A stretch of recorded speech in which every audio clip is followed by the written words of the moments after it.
This is part 2 of set 1. And what is our goal?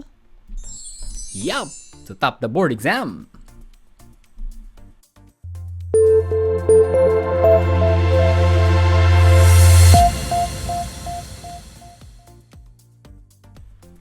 Let's continue.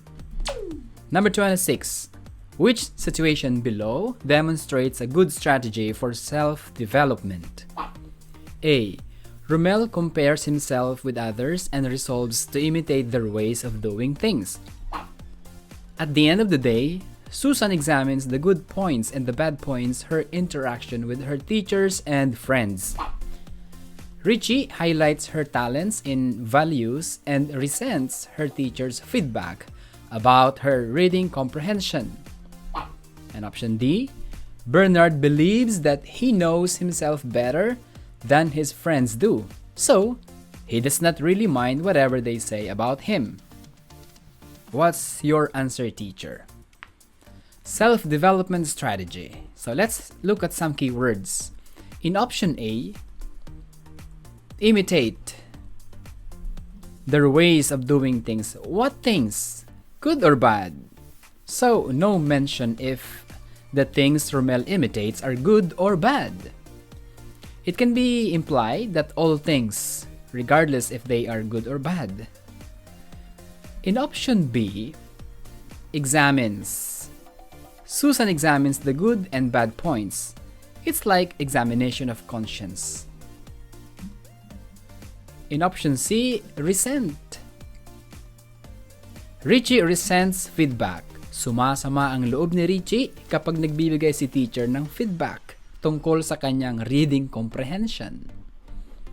In option D, he knows better. Napataas ang tingin ni Bernard sa kanyang sarili. Kaya wala siyang panahon na makinig sa mga sinasabi ng iba tungkol sa kanya, kahit anong feedback pa.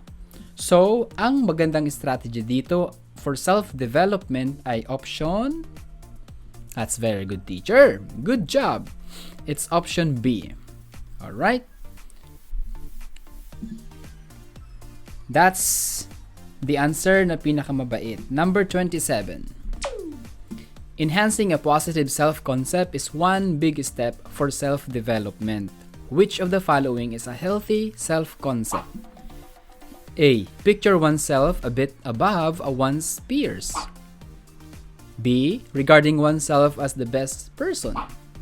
C. Seeing oneself as having very good potentials for growth. And letter D. Being humble enough to put oneself below someone's friends. The best answer here is option? Yup, it's option C. Yung nakikita mo ang sarili mo na may napakalaking posibilidad na lumago o magtagumpay sa buhay. Options A and B, mayabang ang dating. Option D, napababa naman. Baka false humility ang mangyari. So, the healthy self-concept is option C. Good job, teacher. Next number. People with negative self-esteem are likely to A. Expect to be accepted by others. Feel threatened by people they view as superior. Able to defend themselves against negative comments. And letter D. Think well of others. What's your answer, teacher? Ang taong mababa ang self-esteem or negative ang self-esteem ay negative din ang tiwala sa sarili. Ang tendency ay tumaas ang insecurities or yung tinatawag natin na inferiority complex. Maraming worries at mga what-ifs, mga kinababahala at kinatatakutan. Halimbawa, takot na baka hindi matanggap ng mga kaibigan, pamilya, or ibang tao. Takot na ipagtanggol ang sarili laban sa mga negatibong komento ng ibang tao. Takot na i-assert ang sarili kasi nga, iniisip na mas mahusay o mas maganda, mas pogi, mas matalino ang iba. Negative self-esteem. And the answer here is letter option B. Okay? Feel threatened by people they view as superior. Okay, next number. 29. What could best help school-age children develop their sense of competency and industry? A. Reinforce from their parents for every accomplishment. Strict rules to follow for better accomplishment. Personal satisfaction and pride of their accomplishment. And letter D. More opportunities for work so they accomplish more. In Erickson's theory of psychosocial development, the fourth stage is industry versus inferiority between the ages of 6 and 11. In this stage, the children learn new skills. When they productively navigate this stage, they feel useful and they develop a sense of self-worth. But if they are not supported by parents or by teachers in learning new skills, they may develop a sense of worthlessness or inferiority.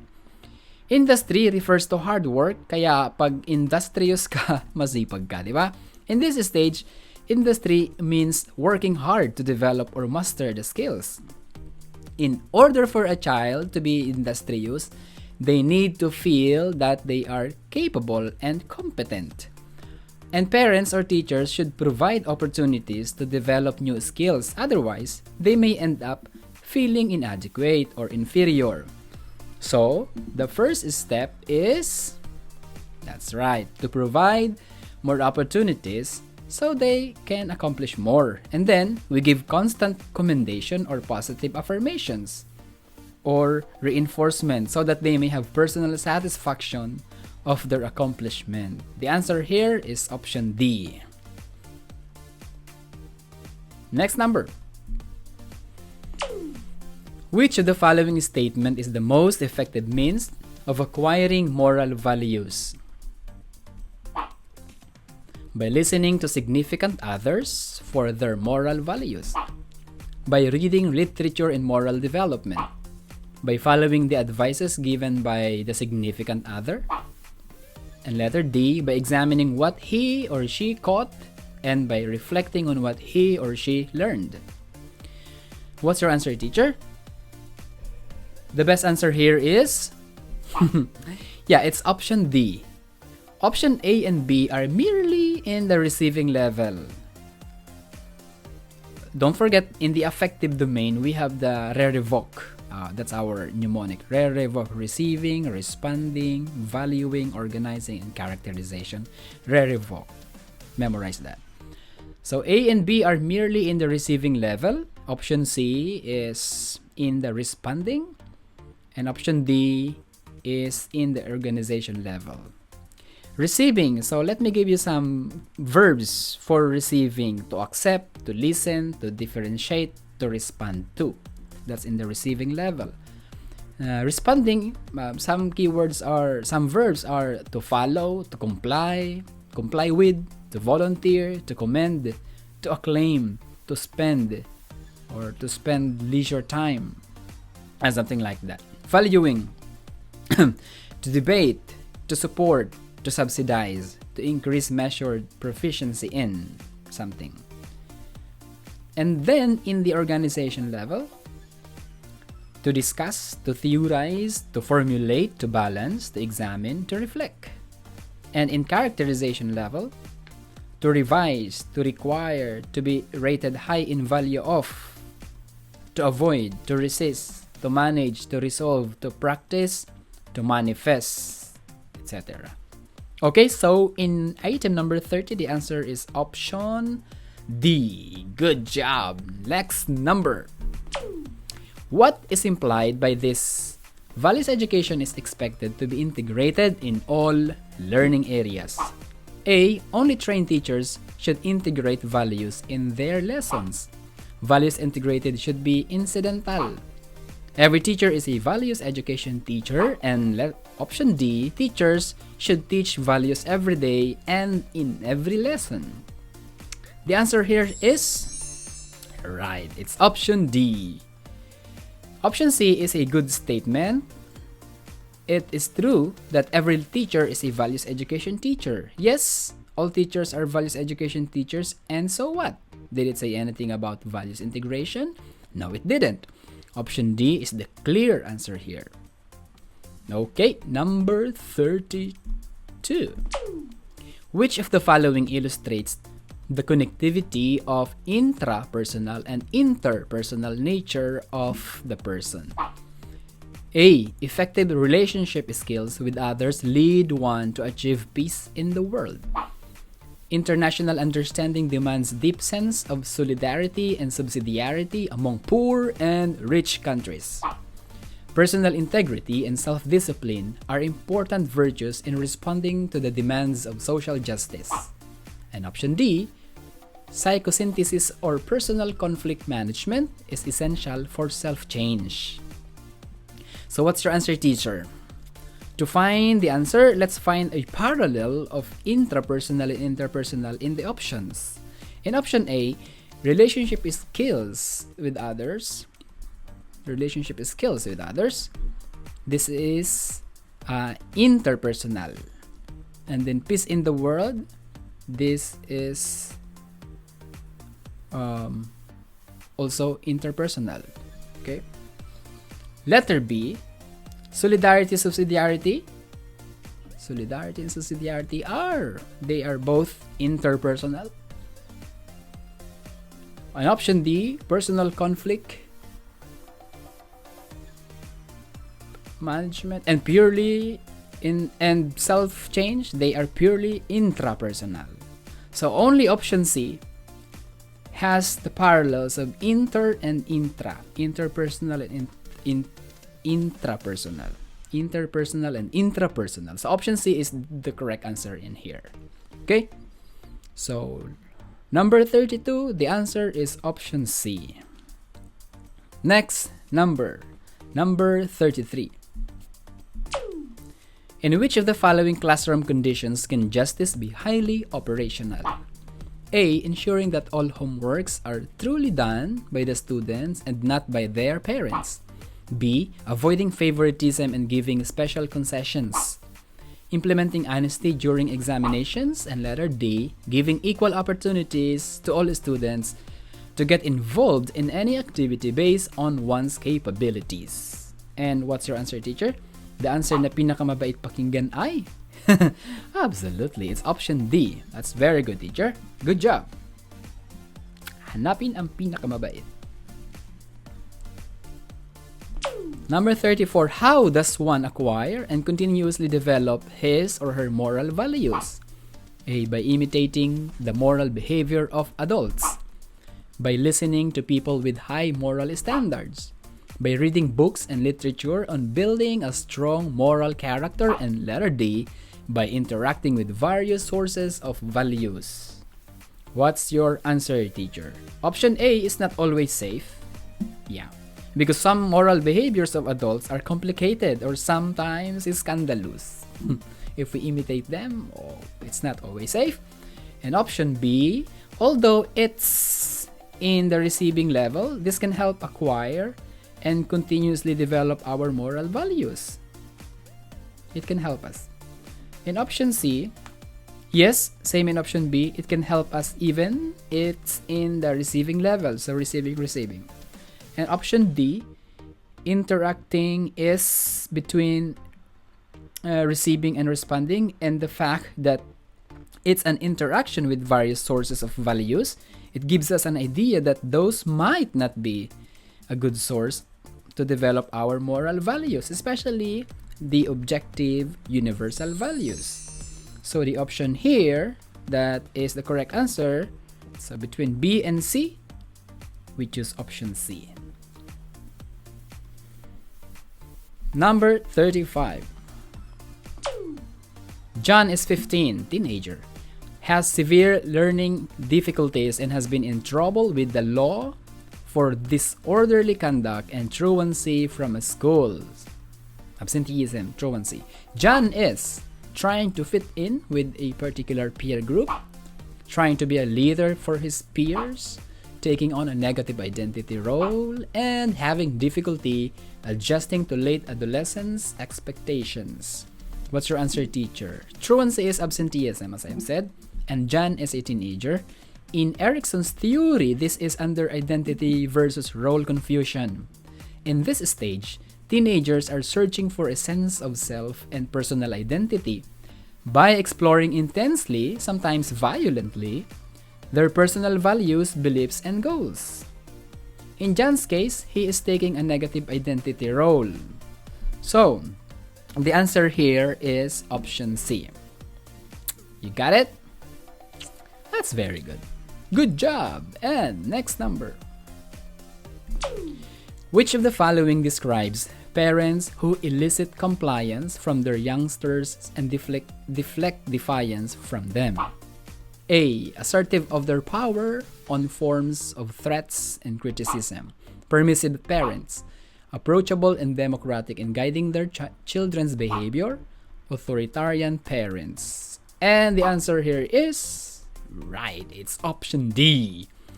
Authoritarian parents, they focus on parents' authority, their authority, power tripper. The parenting style is high in control and very low in connection with the kids or the children. Parents are focused on enforcing rules, punishments, and consequences, rather than on the why behind the behavior. And then children are expected to listen and obey without questions.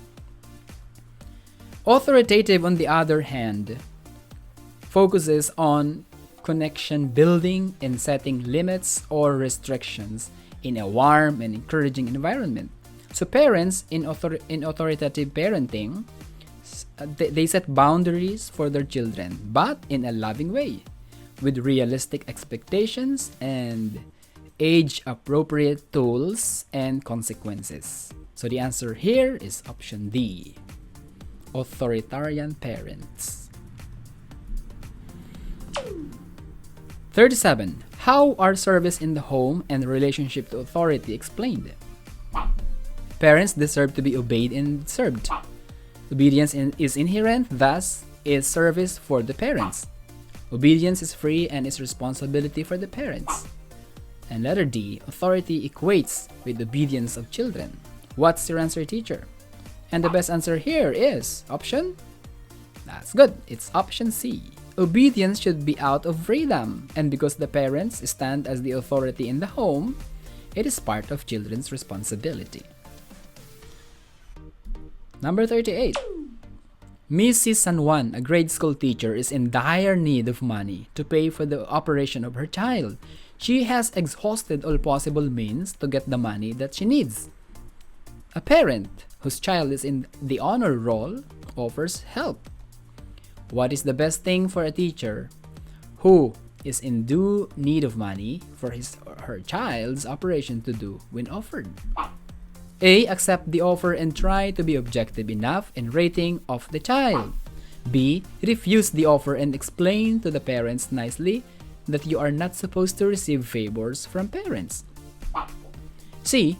Refuse the offer and tell the parents that you deeply appreciate his concern. D. Accept the offer and keep it highly confidential. What's your answer, teacher, if you are in the situation of Mrs. San Juan? You already exhausted all possible means. So, the best answer here is option? Oh, yeah, it's option A.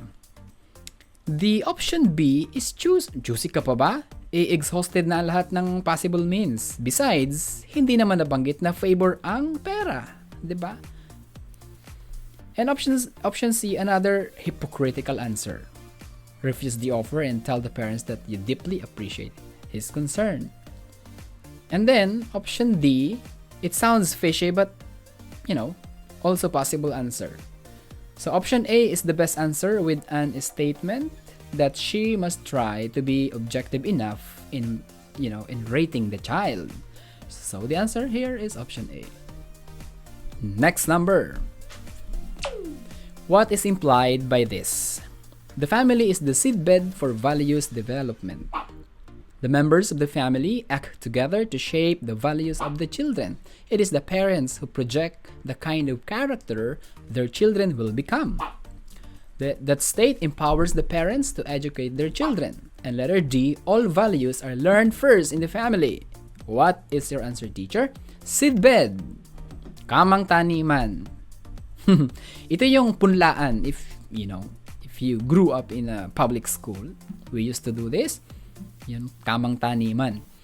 Ito yung punlaan, tapos pag medyo malaki na yung mga seeds, yung tumubo na sila, umusbong na, saka sila ililipat sa mga, talagang tataniman. Bawa sitaw, pechay, talong, kamatis, mga ganon. O minsan yung palay, ganon din. Nasa seedbed muna bago inililipat sa rice field talaga. So seedbed is a beautiful imagery used to describe a family in terms of values development. So, the answer here is, did you get it? It's option D. Ang tao sa bahay unang tumubo o lumaki. Kaya madalas lahat ng values ay natututunan sa bahay. Kung para mura ang bata or ang parents, malamang para mura din ang bata pagdating sa school. Kung mabait ang parents, tactful, malamang tactful din yung bata. So, normal sa kanya yun, di ba? Kung disiplinado ang parents, disiplinado rin ang mga anak sa bahay at sa pagpasok sa eskwela. Kung ano ang puno, siya ang bunga. So, the answer here is letter D. Number 40. As the most vital agent for the transmission of cultural values, which of the following issues could be discussed in a parenting seminar? A. Understanding the developmental needs of children, promoting responsible parenthood, communicating effectively with children, and letter D. Identifying the impact of parenting styles. What's your answer, teacher? All of these issues could be discussed in a parenting seminar, but the best options here is option C. Why? Because options A, B, and D are all general, while option C is specific. Especially nowadays, parents should learn how to communicate. How to communicate effectively with their children who speak a different language of love and relationship. Iba na yung lingwahe nila. So we need to learn their language to avoid a generational gap. So effective and constant communication is an imperative. It's a must. Number 40, it's option C. Number 41, which of the following strategies best exemplifies the clarification approach in values development? A. Individual or group action projects. B. Games and simulations. C. In-depth self-analysis. And letter D. Moral dilemma. What is your answer, teacher? Values clarification approach. In values clarification approach helps students become aware of their values or identify their values and the values of others, and to communicate those values openly and honestly through the use of rational thinking and emotional awareness. The most common strategy here is the CRS, or clarifying response strategy. CRS encourages students to introspect, consider alternatives, and arrive at a personal stand on a values being discussed. Now, the option A is good for values analysis or action learning approach. The option B is good for almost all the approaches. The option C is good for values clarification approach. And the option D is good for moral development approach or moral cognitive developmental approach. So for more details, kindly check the separate lecture on approaches and strategies in values education. Inisa-isa ko yung mga strategies doon. So the answer here is option C. Number 42. What teaching approach could best be used in the lesson on caring for the environment? Moral development, values inculcation, action learning, values analysis. What's your answer, teacher? So the answer here is option C. Action learning is going beyond the classroom setting and extend to experiential learning in the community. So option A, moral development, is developing more complex moral reasoning patterns. And the most common strategy used here is moral dilemma. So, tandaan mo na yun. Moral dilemma, moral development. Option B, values inculcation is associated with reward, punishment, reinforcement, modeling, imitation, and observation. Pinakamatandang strategy and approach. Yung option D, values analysis, it helps students use logical thinking and scientific procedures in order to investigate social issues. So the answer here is option C. Next number. What can a teacher do to ensure that the pupil or student continues to manifest his good attitude toward his studies? A. Employ alternative approach to see what one works. Request the other teachers to observe his behavior at all times. Design a reprimand to discipline negative behavior. And letter D. Recognize or praise for consistently demonstrating. What's your answer, teacher? The answer here is option D. Yeah, good job. That's very good. Recognize or praise for consistently demonstrating.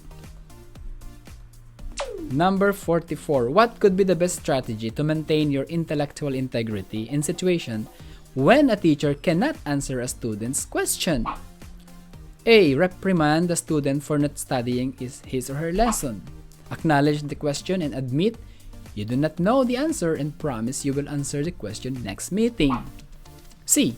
Pretend not to understand the question and shift to another topic. Letter D. Manipulate the answer in order to maintain your credibility. Aba, anong sagot mo dito, teacher? And the answer here is option? That's very good. Option B, dapat. There's nothing wrong with accepting the truth that we do not know everything. We're not omniscient or all-knowing. Pwede namang sagutin next meeting, di ba? So sabihin natin na, anak, pasensya na. Sagutin kita next meeting, ha? Medyo busy pa ako ngayon, eh. Next number 45. Which of the following human acts is considered moral in the social contract legalistic orientation of Kohlberg's moral development? A. Mr. Tan, doing the right thing of not stealing because he would not like others to do the same thing to him. B. Mr. Tan, doing the right thing of not stealing in obedience to the moral law. Mr. Tan is doing the right thing of not stealing in accordance to his own conviction because it is the rule of the society. And letter D. Mr. Tan is doing the right thing of not stealing because he would not like to go to jail. And your answer, teacher, is... It should be... If you answered option B, that is correct. What is moral in social contract legalistic orientation? Now, this kind of morality promotes the greatest good for the greatest number of people. It's like utilitarian. It sounds like utilitarian. For example, the democratic government is based on mutual respect, and we achieve this when we compromise and we respect the decision of the majority.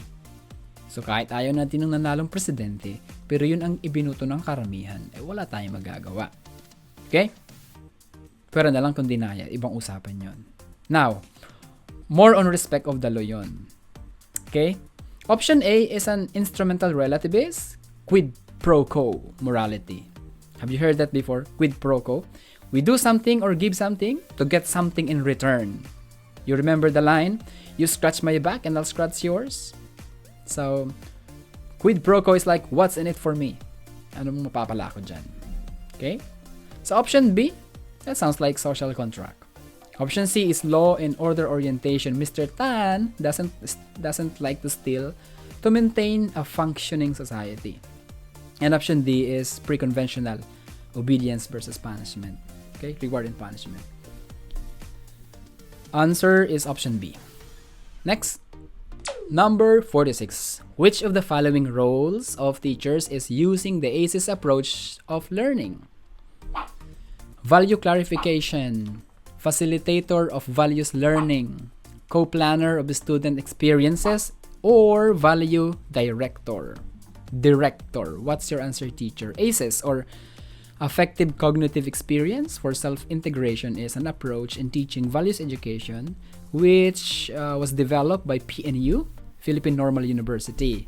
In ACES approach, teachers are facilitators of values learning. So the answer here is option B. That's very good.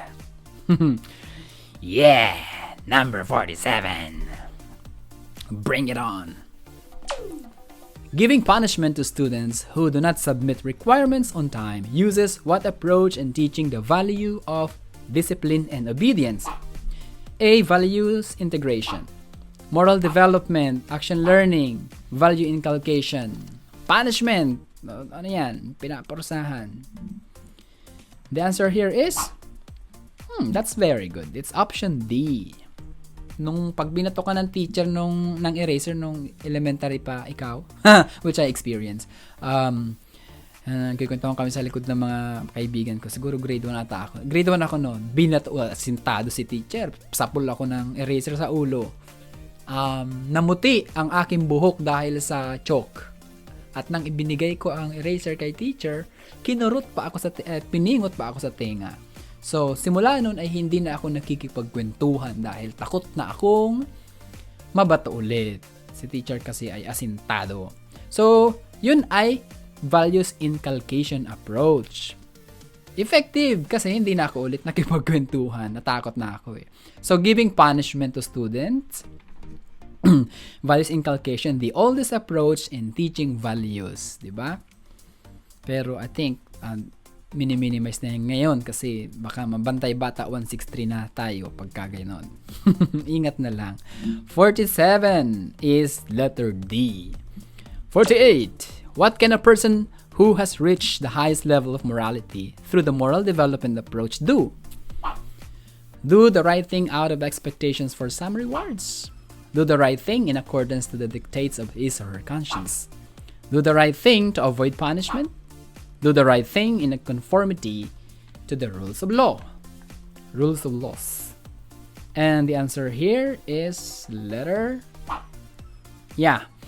The key word is the highest level of morality. And the answer is option B. It's the post-conventional stage. So we have the conscience in there. 48 is B. 49. What is the basic assumption of values clarification approach in the teaching of values? A. Values are best learned when applied in the normal way of life in the community. B. Values can only be caught by learners through imitating the model teachers. C. Learners have their own value system and the teacher is only needed to help them discover their inherent values.